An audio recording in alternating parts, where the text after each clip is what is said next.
Hey guys, Metal Breakdown here. So this will be such an interesting review for me to do today because I'm going to do an album review for the brand new Beartooth album called Diseased, the third album by the band, the follow-up to Aggressive that came out in 2016, and Disgusting that came out in 2014. Personally, I know the band since like spring 2016, so a bit before Aggressive was released. So yeah, I know them a lot. I know all their songs.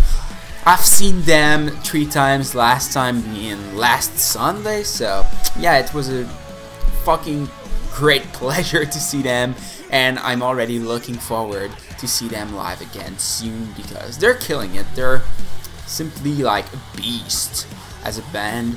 And it will be interesting to see if they will continue to have more and more success with this album, Disease, because the last album, Aggressive, debuted at position number 25th in the US. So maybe they could do a top 10 this time around. That would be so fucking cool, or at least a top 15. So if you want to help me make them climb the chart, I'll put the Amazon link right in the description. Just pick it up with my link if you want it, like if you want a physical copy of it, because a small portion of the profits will go to me with my link, and it will still be the same price for you guys, so it's just better for everyone, you know? And yeah, you need to support this band. They need us. Because they're probably the next big thing. Anyway, in this album review, I'll focus mainly on top 5, but I will also talk about my honorable mentions, and I'll mention a few facts before starting with this top 5. So let's do this, guys, for the album review of Disease by Beartooth.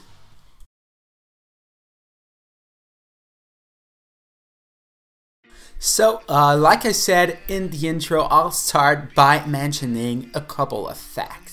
So, first of all, the production on this album is better, and probably my favorite production so far in their entire discography. There is something for everyone on this album, and it's still heavier than Aggressive, which was a big surprise for me because in the first couple of interviews, Caleb mentioned that the first single, which was probably Disease, was going to be with no unclean vocals. So I was like, oh no, this band will go super mainstream, and I will probably not like them as much anymore. But I was so wrong. They're still super heavy. You'll see for yourself when you listen to the album, or if you have already heard this album.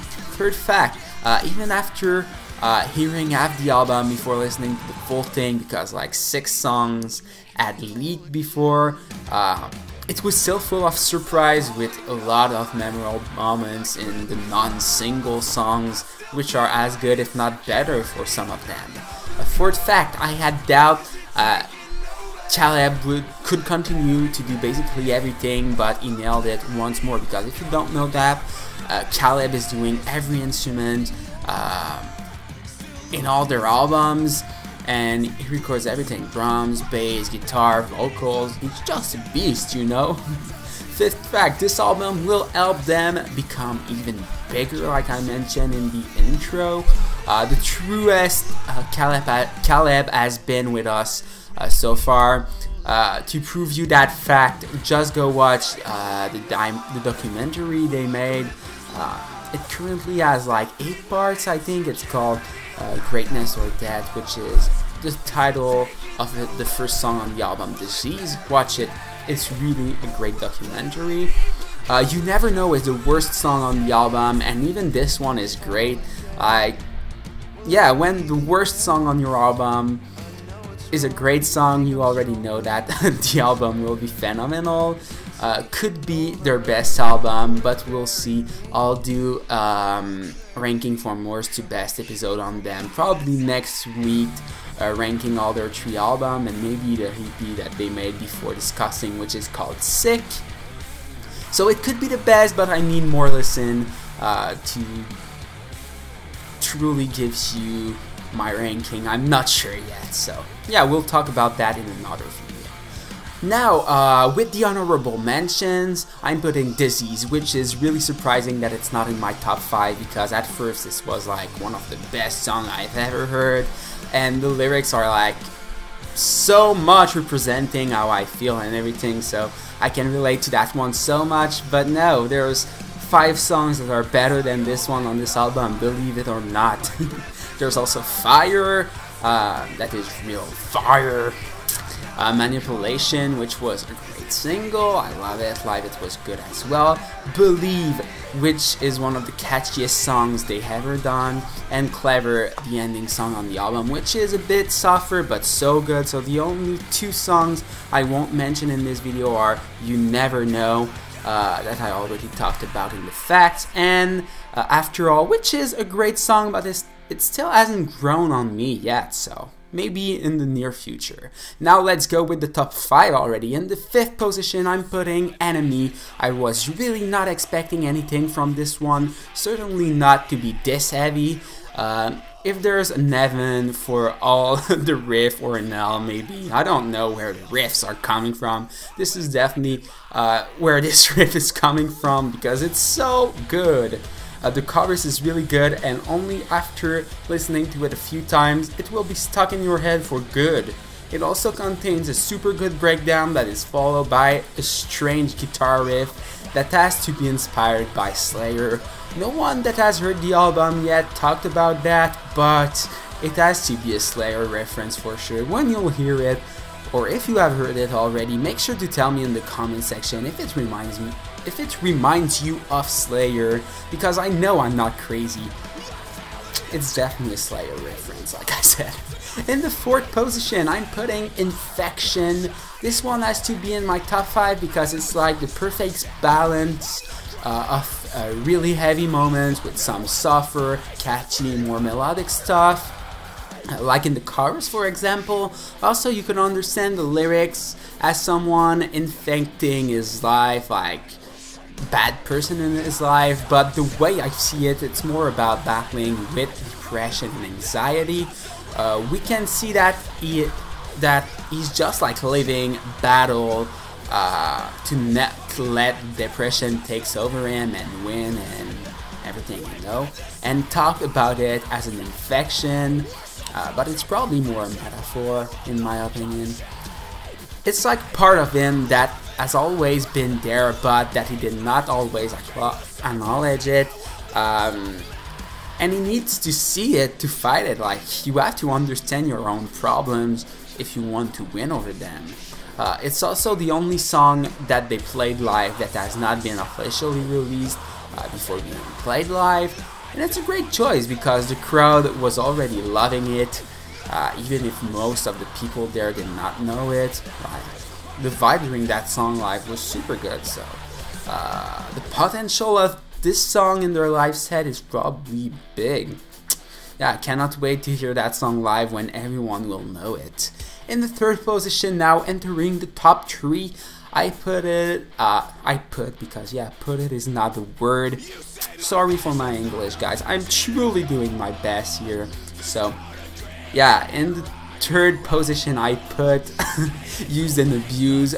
This is the song that took me the biggest amount of time to truly enjoy it, but it has grown on me so much already, and I'm pretty sure it will do it even more in the near future, so it could be even higher in my list in the next couple of days. Just because of the insane riff at the beginning, you know that it will be a banger, and it's still as heavy when the vocal kicks in after almost 40 seconds of crazy riffing.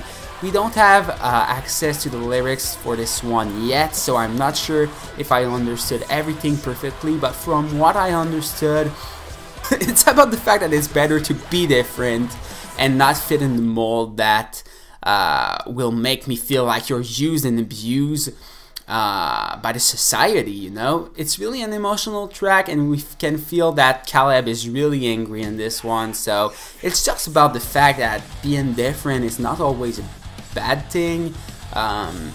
If it makes you feel better, just feel the way that you want to feel, and don't always feel like obligated to fit in the mold and be like everyone else. This is boring and you don't want to be like this. You'll just feel used and abused, you'll feel discouraged, you'll feel bad, you'll feel depressed, and every other way. So this is how I see, this is what I understood from the message behind that song. I might be wrong, but yeah, this is what I think. In the second position, I put Bad Listener. When it was released, I did not imagine this one as a show opener, but when I saw them live last week and they started the show with it, I realized right away that this was the greatest decision, and it could be their greatest opener ever. I just love the heaviness and the huge intensity of this one. It was the proof for me that Beartooth would not go soft with this album. At first, I prefer Disease, even though I'm not I'm a fan of heavy stuff usually, so it was really like worrying me that I preferred Disease at first, but now, no. I prefer Bad Listener more. It has a bigger replay value, I would say. The Slipknot influence in the pre-chorus is insane, and the lyrics in general are just so good. It's about everyone telling Caleb that he will never have success in the music industry. He should quit, he should find another interest, another job, or whatever. But it can also give you inspiration for you to succeed in something, even when it's against all odds, you know? It doesn't only have to be about the music industry. Like, if you want to become a famous, let's say, painter, do it. If you think you're good, and yeah, just give it a shot. Don't care about like what everybody are telling you. Fuck them. And now, my favorite song on the Disease album, I went with Greatness or Death. This is probably the song that I was the most looking forward to hear, since it is the album opener, and the song title is just so cool. It starts really softly with Caleb just talking about his mental state, saying that there is bad days and good days, but his problems are always there. Then you have a massive riff that's as powerful as a hurricane, yeah, that powerful. I love the line in verse number 1, happiness and ignorance aren't so different after all. Because, you know, when you don't know things, where you prefer ignorance, you'll be happy because you just don't have anything to worry about. But when you start to think, you start to analyze everything, and you start to worry about a lot of stuff, then you'll be depressed. So ignorance is always the best way to be happy. When you're really thinking about everything, knowing everything, you'll just be depressed. And it's probably the thing that described life the better, I would say, because I already thought about it, and it's so fucking true. The chorus is basically the soft intro, but in heavy form now, and it's so good. I also love the line this time for greatness or death, because it's also the way I see things. Either you'll have greatness, or just die already if you want to do nothing with your life and just like be like everyone else, boring and blah blah blah. Just aim for greatness, and even if you don't reach it, at least you'll be on your way to greatness, or you'll really try really fucking hard. So there's also a magnificent breakdown that makes you want to cry because of how good it is, and yeah, it was my favorite song on the album Disease. This album review was already long enough, so I won't talk more. I think I already said everything I wanted to say. So like I said, just pick up the album. Would be cool if you could pick it up with the Amazon link that I'll put in the description, like I said, but if you prefer to go to a store by yourself, just do it. As long as you have it and you support Beartooth, that's the way to go. So thank you so much for watching, guys. Make sure to tell me what you think in the comment section, and subscribe if you enjoy my stuff. I'll see you next time.